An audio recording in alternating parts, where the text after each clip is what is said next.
আজকের ভারতে দাঁড়িয়ে সবচেয়ে বড় প্রশ্ন, দেশের আসল বিপদ ঠিক কারা? সরকার যাদের তকমা দিচ্ছে সেই দিমাগি নকশালরা, নাকি অন্ধের মতো হুকুম মেনে চলা দিমাগে শূন্য কিছু লোক? কারা এই দিমাগি বা মানসিকতায় নকশাল? যারা সরকারের নীতি নিয়ে প্রশ্ন তোলেন তারা, যারা চোখ বুজে শাসকের নির্দেশে সর্বক্ষণ ইয়েস স্যার বলছেন নাকি তারা, নাকি যারা দেশকে কোনো বিগ বসের ঘর আর প্রধানমন্ত্রীকে টাস্ক মাস্টার ভাবছেন তারা? এবার স্বাধীনতা দিবসে প্রধানমন্ত্রী মোদীর লালকেল্লার ভাষণে দিমাগি নকশাল শব্দটা নিয়েই সবচেয়ে বেশি আলোচনা চলছে। তাই আজকের পর্বে আমরাও কোনো ভেগ ধরবো না, একদম সামনাসামনি দাঁড়িয়ে ওজন করে দেখব দিমাগি নকশাল বনাম দিমাগি শূন্যতা, এই দুয়ের পার্থক্যরা ঠিক কোথায়, আর এই দেশের ভবিষ্যতের জন্য আসল বিপজ্জনক বিষয়টা আসলে কোনটা। আজ কথা হবে অঙ্কের, যুক্তি আর আপনার সাংবিধানিক অধিকারে। নমস্কার, আমি স্নেহা মুখার্জি আর দৈনিক সংবাদ অনলাইনে আপনারা দেখছেন খবরের পেছনের খবর। রাজনৈতিক কৌশল হিসেবে এর আগে সরকারের সমালোচকদের আরবান নকশাল বলে দাগিয়ে দিয়েছিলেন নরেন্দ্র মোদী। ওই আরবান নকশাল নিয়ে অনেকদিন বাজার গরমও ছিল। সেই আগুন কিছুটা নিভতেই এবার প্রধানমন্ত্রী বাজারে নিয়ে এলেন শব্দকোষ দিমাগি নকশাল, মানে নকশাল মানসিকতা সম্পন্ন। 15ই আগস্ট লালকেল্লার প্রাচীর থেকে প্রধানমন্ত্রী নরেন্দ্র মোদী এই নতুন শব্দটা ছুড়ে দিলেন। ব্যাস এইটুকুই। শব্দটাকে কিন্তু তিনি নিজে ব্যাখ্যা করেননি। সত্যি বলতে উনি কোনোদিনই নিজের তৈরি কোনো স্লোগান বা শব্দের ব্যাখ্যা দেন না। আরবান নকশাল যখন এনেছিলেন তখনও দেননি, আগেও যেমনটা হয়ে এসেছে এবারও তাই হলো। মোদীজি একটা নতুন শব্দ হাওয়ায় ভাসালেন, আর কোমর বেঁধে তার সপক্ষে মাঠে নেমে পড়েছে IT cell R Darbari media. যারা সরকারকে চ্যালেঞ্জ করে, যারা সরকারের নীতির বিরোধিতা করে, এখন তাদের সবাইকে বানিয়ে দেওয়া হচ্ছে দিমাগি নকশাল। সরাসরি না হলেও কেউ ইশারায় ইঙ্গিত করছে দেশের বিরোধীরা নাকি ককরোচ বা আরশোলার মতো, তারাই দিমাগি নকশাল। কেউ বলছে ভারতের অর্থনীতি যারা প্রশ্ন তোলে তারা দিমাগি নকশাল, যারা সিএএ আইনের বিরোধিতা করছে তারা দিমাগি নকশাল, জয় শ্রীরাম না বললে দিমাগি নকশাল, এমনকি রাম মন্দিরে কয়েক কোটি টাকার প্রণামী চুরি বা দুর্নীতি নিয়ে যে বা যারা মুখ খুলছে তারা দিমাগি নকশাল।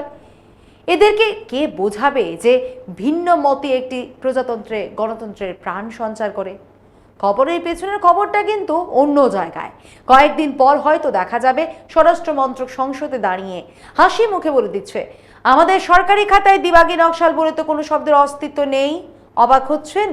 আরবান নকশাল শব্দটার বেলাতেও তো সংসদেই সরকার ঠিক এই একই সাফাই দিয়েছিল। নাটকটা পুরনো, শুধু স্ক্রিপ্টটা নতুন।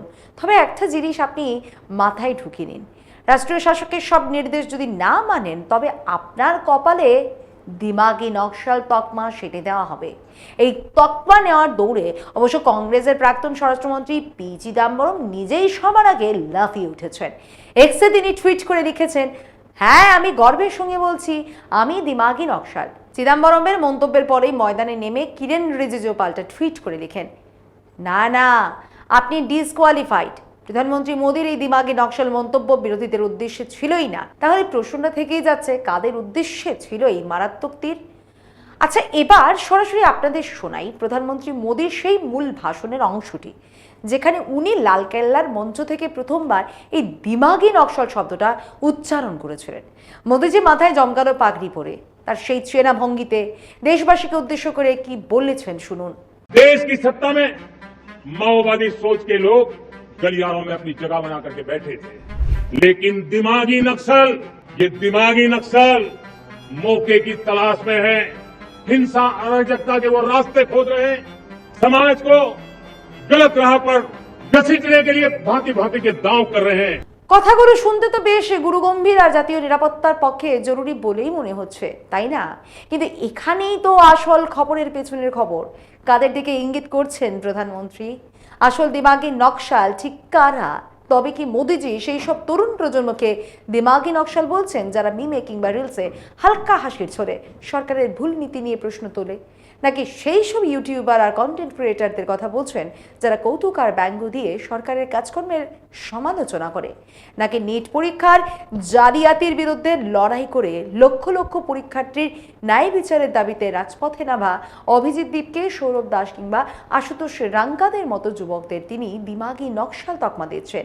নাকি হামিরপুর, উজ্জয়িনী বা ঝালাওয়ারের জরাজীর্ণ সরকারি স্কুলের ছাদ মেরামত আর একটা পাকা রাস্তার দাবিতে সোশ্যাল মিডিয়ায় আওয়াজ তোলা ছোট ছোট স্কুল পড়ুয়ারা জেন আলফার মতো তিনি নকশাল বানাতে চান। প্রশ্নটা খুব সোজা, আজকের ভারতে কি তবে সেই সব সচেতন নাগরিকই দিমাগি নকশাল, যারা অন্যের কষ্টে সংবেদনশীল, যারা নিজেদের সাংবিধানিক অধিকার নিয়ে সচেতন, আর যারা হাসতে হাসতে যুক্তি দিয়ে সরকারকে রাজপথে হারানোর ক্ষমতা রাখে? এবার আপনাদের একটা চাঞ্চল্যকর ইন্টারন্যাশনাল রিসার্চের কথা বলি। 2012 সালে ইংল্যান্ডে একটা বিরাট বড় বৈজ্ঞানিক গবেষণা প্রকাশিত হয়। গবেষণাটা করা হয়েছিল 10 থেকে 11 বছর বয়সের মধ্যে প্রায় 16,000 শিশুর উপর। যতক্ষণ না তারা প্রাপ্তবয়স্ক হয়ে ভোটার হচ্ছে তাদের মনস্তত্ত্ব ট্র্যাক করা হয়েছিল প্রায় 16,000 কিশোর বয়সীদের উপর টানা এই সমীক্ষা। তাই এটাকে কোনো ছোটখাটো চটকদার স্টাডি বলে উড়িয়ে দেওয়া যাবে না। কিন্তু আন্তর্জাতিক স্তরে অত্যন্ত সম্মানিত সাইকোলজিক্যাল সায়েন্স জার্নালে এই রিপোর্টটি প্রকাশিত হয়েছিল। 2012 সালের 22 অক্টোবর সায়েন্স ডেইলিতে রিপোর্ট আকারে এই গবেষণা প্রকাশিত হয়েছিল, যা আপনারা স্ক্রিনে দেখতে পাচ্ছেন। গবেষণার ফলাফল কি বলেছে জানেন? দেখা গেছে ছোটবেলা থেকে যাদের আইকিউ অপেক্ষাকৃত কম থাকে, বড় হয়ে তারা রক্ষণশীল বা উগ্র দক্ষিণপন্থী দলগুলোকে ভোট দিতে বেশি পছন্দ করে। শুধু তাই নয়, এই ধরনের মানসিকতার মানুষেরা একনায়ক বা স্বৈরাচারী ঘরানার নেতাদের প্রতি বেশি আকৃষ্ট হয়। আমেরিকার ট্রাম্পকে জেতানো ভোটার, কিংবা হাঙ্গেরিতে ভিক্টর অরবানকে গদিতে বসানো, অথবা তুরস্কের রিসেপ তাইপে এরদোয়ানকে বছরের পর বছর ক্ষমতায় ফিরিয়ে আনা ভোটারদের আইকিউ লেভেল কেমন হতে পারে তা এই গবেষণা থেকে কিছুটা আন্দাজ তো করাই যায়। ভারতে অবশ্য এমন কোনো বৈজ্ঞানিক রিসার্চ এখনো হয়নি, কিন্তু তা বলে আমাদের দেশে কি স্বৈরাচার পছন্দ করা কিংবা সরকারের প্রতিটি অন্যায্য আদেশকে মাথা পেতে নেওয়া মানুষের সংখ্যা কম? একেবারেই নয়। ঠিক এই প্রসঙ্গেই বিশিষ্ট আইনজীবী তথা সংসদ সদস্য কপিল সিবাল একটা অত্যন্ত তাৎপর্যপূর্ণ কথা বলেছেন। ভারতের বর্তমান রাজনৈতিক পরিস্থিতি ব্যাখ্যা করতে গিয়ে তিনি স্পষ্ট বলেছেন, এই মুহূর্তে দেশে প্রধানত 3 ধরনের ডিরেক্টর রাজত্ব করছে। শুনুন कपिल सिब्बाल की बोलছেন। और जो बुद्धिजीवी लोग हैं इस देश के, इस बात को वो समझ गए हैं कि इस देश में 3 किस्म के तानाशाह हैं। एक तो सरकारी तानाशाह, उसमें ईडी हो गया, उसमें सीबीआई हो गया, उसमें इलेक्शन कमीशन हो गया, उसमें कुछ ऐसे वाइस चांसलर्स हो गए, कुछ गवर्नर्स हो गए जो सरकार के इशारों में चलते हैं। और मैं समझता हूं ये जो प्राइवेट चैनल्स हैं, क्योंकि एक सरकारी एडवर्टाइजमेंट से ही चलते हैं, तो ये भी उस कैटेगरी में आ सकते हैं। तो जनता पहचान चुकी है कि सरकारी तानाशाह से इस देश में कभी वो प्रगति नहीं हो सकती और ना कभी विकसित भारत बन सकता है। और दूसरे किस्म के लोग हैं सामाजिक तानाशाह। इनके वो बजरंग दल हो गया, इनका वीएचपी हो गया, घर घर में जाकर लोगों को तंग करना, बोलना तुम बोलो ये बात, बोलना तुम ये नहीं खाओ, बोलना तुम ये हमें सुनाओ, ये गाना गाओ, ऐसा करो वैसा करो, मतलब कि हलचल मना रखी है। उसमें आपके एबीवीपी भी लोग होते हैं जो यूनिवर्सिटीज में घुस जाते हैं। तो पहले तो सरकारी तानाशाह, फिर सामाजिक तानाशाह, और तीसरी पैदाशी तानाशाह। तो हम भी जानते हैं कि पैदाशी तानाशाह कौन है। युवा जानता है, देश की जनता जानती है। শুনলেন তো, সিব্বাল বলছেন এই 3 ধরনের স্বৈরাচারের বিরুদ্ধে মুখ খোলা মানুষগুলোকে এখন দিমাগি নকশাল বলে চিহ্নিত করার খেলা চলছে। তাহলে হিসেবটা এবার মেলানো যাক। দেশের যুদ্ধ যুব সমাজ, তাদের প্রতিবাদ আর বিরোধীদের বক্তব্যগুলোকে যদি এক ছাদের নিচে এনে দাঁড় করানো যায়, তবে একটা সত্য দিবালোকের মতো পরিষ্কার হয়ে যাবে। দেশের জন্য আসল বিপদ এই তথাকথিত দিমাগি নকশালরা নয়, আসল বিপদ হলো দিমাগি শূন্য লোকজন, যাদের উপহাস করে অনেকে গোবর বুদ্ধির লোকজন বলে। এবার লালকেল্লায় মোদিজির ছিল টানা 13তম ভাষণ। এবার টানা 75 মিনিট তিনি বক্তৃতা দেন, কিন্তু এত দীর্ঘ ভাষণেও কোথাও স্পষ্ট হলো না যে দেশের তরুণদের কর্মসংস্থান নিয়ে সরকারের আসল প্ল্যানটা ঠিক কি। মোদিজি গর্জন করে বললেন, 1 কোটি যুবককে এআই ট্রেনিং দেওয়া হবে। প্রশ্ন হলো 1 কোটি তরুণকে কি এআই ভিত্তিক নতুন চাকরির জন্য প্রস্তুত করা হবে নাকি শুধুই কোনো সার্টিফিকেট কোর্সের ট্রেনিং ঝুলিয়ে দেওয়া হবে, সেটা কিন্তু পরিষ্কার হলো না। এখানে খবরের পিছনের খবরটা জানেন? সাম্প্রতিক সমীক্ষা ও তথ্য বলছে 2030 সালের মধ্যে এআই এর ধাক্কায় ভারতের 3,80,00,000 মানুষের চাকরি সাবার হতে চলেছে। আর এর সবচেয়ে বড় আঘাতটা কিন্তু এসে পড়বে তরুণদের সেই প্রথম সারির এন্ট্রি লেভেল চাকরিগুলোর ওপরে। কিন্তু এইসব রুক্ষ বাস্তব এড়িয়ে মোদি যে 1 কোটির একটা ঝকঝকে নতুন স্লোগান উপহার দিয়ে দিলেন, ঠিক যেমনটা একসময় দেওয়া হয়েছিল বছরে 2 কোটি চাকরির স্লোগান কিংবা 1 কোটি তরুণকে ইন্টার্নশিপ দেওয়ার চটকদার ঘোষণা। মজা হলো এরা স্মার্ট সিটির প্রতিশ্রুতি দেয়, কিন্তু কটা শহর সত্যি স্মার্ট সিটি হলো তা বলে না। এরা কালাধন ফেরত আনার কথা বলে কিন্তু ব্যাংক অ্যাকাউন্টে কটা কালো টাকা ফেরত এলো সেই হিসেব দিতে পারে না। আর একটা রুক্ষ সত্যি জানুন, গোটা দুনিয়ায় এআই এর পেছনে যত বিশাল অঙ্কের অর্থ বিনিয়োগ বা ইনভেস্টমেন্ট হয় তার মাত্র 1% পায় ভারত। তার মানে বিশ্বের 26% ইউজার থাকা সত্ত্বেও টেকনোলজি ডেভেলপমেন্ট ও বিনিয়োগের ঝুলিতে আমাদের প্রাপ্তির সাকল্যে ওই 1%ই। এআই টেকনোলজির প্রতিযোগিতায় চীন, আমেরিকা, তাইওয়ান, দক্ষিণ কোরিয়া, জাপান আর ইউরোপের দেশগুলোর সঙ্গে যদি আমাদের তুলনা করি তবে সত্যটা অত্যন্ত নির্মম। ওরা রীতিমতো দৌড়চ্ছে আর আমরা এখনো দৌড়ানোর জন্য ঠিকমতো জুতোর ফিতেটাও বেঁধে উঠতে পারছি না। অথচ স্লোগানে আমরা বিশ্বগুরু। 2047 সালের মধ্যেই ভারত হবে বিশ্বগুরু, মানে উন্নত দেশ। যে কোনো দাবি যুক্তিসম্মত হতে হবে। 2047 সালের মধ্যে ভারতকে যদি উন্নত দেশ বা ডেভেলপমেন্ট কান্ট্রি হতে হয় তবে বছরে অন্তত 9.5% হারে জিডিপি গ্রোথ রেট ধরে রাখতে হবে। প্রথমত, উন্নত দেশ হওয়ার একটা নির্দিষ্ট মাথাপিছু আয়ের মানদণ্ড থাকে। মাসে গড়ে অন্তত $13,400 মাথাপিছু আয় থাকলে তবেই কোনো দেশকে উন্নত বলা যায়। আর আজ ভারতে আমাদের মাথাপিছু আয় কত জানেন? $2,500 থেকে $2,700 কাছাকাছি। অর্থাৎ আগামী 21 থেকে 22 বছরের মধ্যে আমাদের এই মাথাপিছু আয়কে প্রায় 6 গুণ বাড়ানোর অবাস্তব টার্গেট নিতে হবে। এর জন্য আগামী 11 বছর লাগাতার 9 থেকে 10% হারে বার্ষিক বৃদ্ধি চাই, যা অবাস্তব। এখন আমাদের অফিসিয়াল গ্রোথ রেট দেখাচ্ছে 7%। আর যদি গত 10 বছরের গড় ধরি তবে আসল বিকাশ দাঁড়িয়েছে মাত্র 5 থেকে 6% ঘরে। তাহলে কোথা থেকে আপনারা বিশ্বগুরু হবেন? কোন অলীক স্বপ্নে বাস করছেন আপনারা? পরিসংখ্যান কখনো মিথ্যে বলে না। আচ্ছা, সরকারের সমালোচনা করলে বা সরকারের বিরুদ্ধে কোনো প্রশ্ন তুললেই দেশের বড়সড় ক্ষতি হয়ে যাবে, এমন ধারণাটা মানুষের মাথায় ঢোকানো হয় কিভাবে?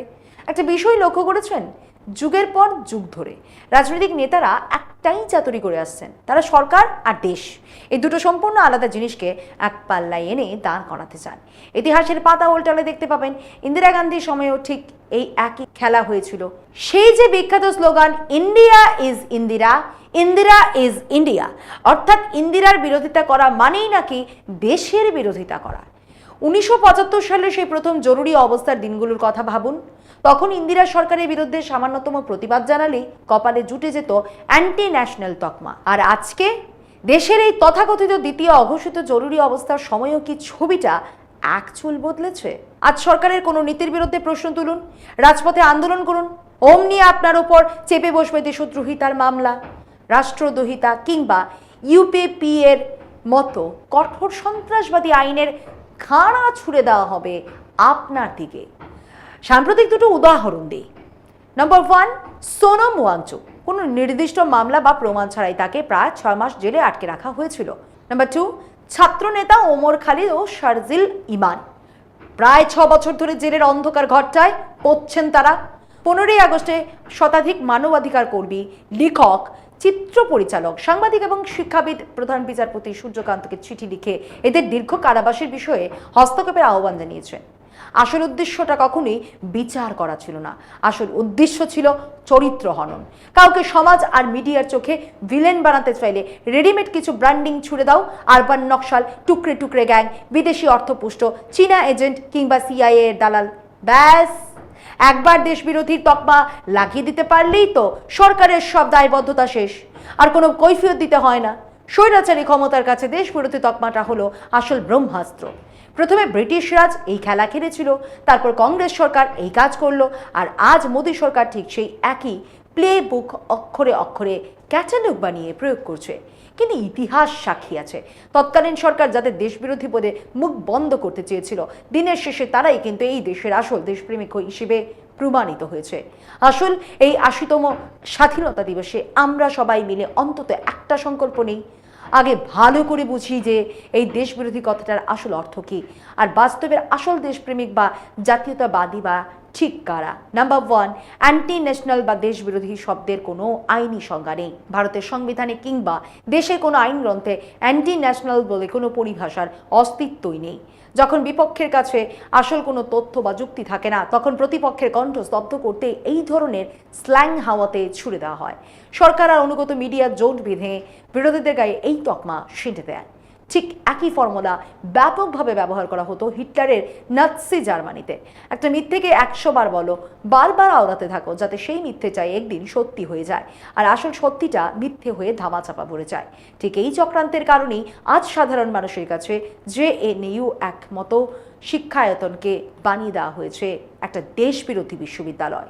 অথচ সরকারের নিজস্ব ডেটাতেই প্রতি বছর JNU দেশের সেরা বিশ্ববিদ্যালয়ের তালিকায় একদম শীর্ষে উঠে আসছে। নম্বর 2, যাদের হাতে ক্ষমতা থাকে তারাই শুধু এই খেলাটা খেলতে পারে। এটাকে আগে বলা হতো গুন্ডা ন্যাশনালিজম। সহজ কথায়, যাদের হাতে ক্ষমতা আছে তারা চাইলে দেশের যে কোনো পথ চলতি মানুষকে দেশে ধরে কপালে দেশবিরোধী লেভেল সেঁটে দিতে পারে। রাস্তায় নেমে আপনার কলার ধরে আপনাকে দেশবিরোধী বলে চেঁচাতে শুরু করতে পারে। এটাকেই বলছি গুন্ডা জাতীয়তাবাদী। নাম্বার 3, দেশ আর সরকার দুটো কিন্তু সম্পূর্ণ আলাদা সত্তা, কিন্তু চতুর রাজনীতিকেরা ইচ্ছে করে এই দুটোকে গুলিয়ে দেয়। ঠিক যেমন কিছু ভণ্ড বাবা বা ধর্মগুরু নিজেদের ভগবান বলে দাবি করতে শুরু করে। প্রতারক ভণ্ডদের হাত থেকে যেমন ধর্মকে বাঁচাতে হয়, ঠিক তেমনি ছদ্মবেশী রাজনীতিকদের হাত থেকে আজ দেশকে বাঁচাতে হবে। দেশের প্রতিটি নাগরিকের কর্তব্য হলো ক্ষমতায় বসে থাকা নেতাদের উপর নজর রাখা, যাতে কেউ নিজেকে ভগবান ভেবে বসার দুঃসাহস না দেখায়। পয়েন্ট 4, উগ্র জাতীয়তাবাদী শক্তিগুলো মানুষকে সবসময় দুটো মেরুতে ভাগ করতে ভালোবাসে। 1, আপনি পরম দেশপ্রেমিক, যার মানে দাঁড়ায় আপনি অন্ধের মতো সরকারকে সমর্থন করবেন। 2, আপনি দেশবিরোধী, যার অর্থ আপনি সরকারের ভুল নীতি নিয়ে প্রশ্ন তুলছেন। মাঝখানে কোনো স্বাভাবিক জায়গায় রাখা হয় না, সাংবিধানিক মূল্যবোধের কোনো তোয়াক্কা করা হয় না।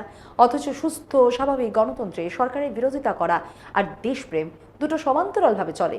বস্তুত যে নাগরিক সরকারকে প্রশ্ন করে সেই আসল দেশপ্রেমিক, আর যে চাটুকারিতা করে সে স্রেফ একজন অন্ধ অনুগামী। নাম্বার 5, গণতন্ত্রের প্রশ্ন তোলাটা শুধু অধিকার নয়, আপনার সবচেয়ে বড় দায়িত্ব বটে। আমরা ভুলে যাই গণতন্ত্রে দেশের আসল বিরোধী দল কোনটা। হ্যাঁ, দেশের সাধারণ জনগণ, পুলিশ, বিচার ব্যবস্থা, মিডিয়া বা বিরোধী দলও যদি প্রশ্ন তুলতে নাও পারে, দেশের আমজনতা সবসময় জবাব চাইতে পারে। এই সহজ সত্যটা আমাদের মনে করিয়ে দিল আজকের জেনজি। তারা আমাদের বুঝিয়ে দিল জনগণের সম্মিলিত শক্তির সামনে তথাকথিত 56 ইঞ্চিদের মাথা নত করতেই হয়। মনে রাখবেন, যে বা যারা আপনার প্রশ্ন তোলার সাংবিধানিক অধিকার কেড়ে নিতে চায়, নাগরিকদের হুমকি দেয়, দিনের শেষে এই দেশের আসল দেশবিরোধী কিন্তু তারাই। নাম্বার 6, 51% আসন জিতে ক্ষমতায় এলেও সত্যি হচ্ছে দেশের 49% মানুষ আপনার তালে তাল মেলায়নি। সুপ্রিম কোর্টের প্রাক্তন বিচারপতি দীপক গুপ্তা অত্যন্ত তাৎপর্যপূর্ণ একটা কথা বলেছিলেন। তিনি বলেছিলেন, কোনো দল রাজনৈতিক দল নির্বাচনে সংখ্যাগরিষ্ঠতা প্রমাণ করে সরকার গড়া মানেই এই নয় যে তারা দেশের 100% মানুষের একমাত্র মুখপাত্র হয়ে গেল। গণতন্ত্রের মতবিরোধী হওয়া বা সরকারের নীতির বিরোধিতা করাটা আপনার বেসিক হিউম্যান রাইট। এটা কোনো দয়া দাক্ষিণ্য নয়, সরকারের ছুড়ে দেওয়া কোনো বিস্কুট নয় যে তাদের ইচ্ছে হলে দেবে, না হলে কেড়ে নেবে। এই 6টা পয়েন্ট মাথার ভিতরে একদম গেঁথে রেখে দিন, আর তাই প্রশ্ন তুলুন, তথ্য দিয়ে চেপে ধরুন, আর চোখের ওপর থেকে এই অলীক বিশ্বগুরু আর রঙিন বেলুনের ঝাপসা পট্টিটা টেনে ঘুরে ফিরুন। কারণ এই দেশটা কোনো নির্দিষ্ট নেতা বা দলের পৈতৃক সম্পত্তি নয়, এই দেশটা আপনার, আমার, এই দেশের প্রতিটি আম জনতার। জয় হিন্দ। আজ এ পর্যন্তই। এমন আরও বিষয় জানতে অবশ্যই চোখ রাখুন দৈনিক সংবাদ অনলাইনের পর্দায়। লাইক, কমেন্ট, শেয়ার করুন। দেখতে থাকুন দৈনিক সংবাদ, শুধু নামই যথেষ্ট।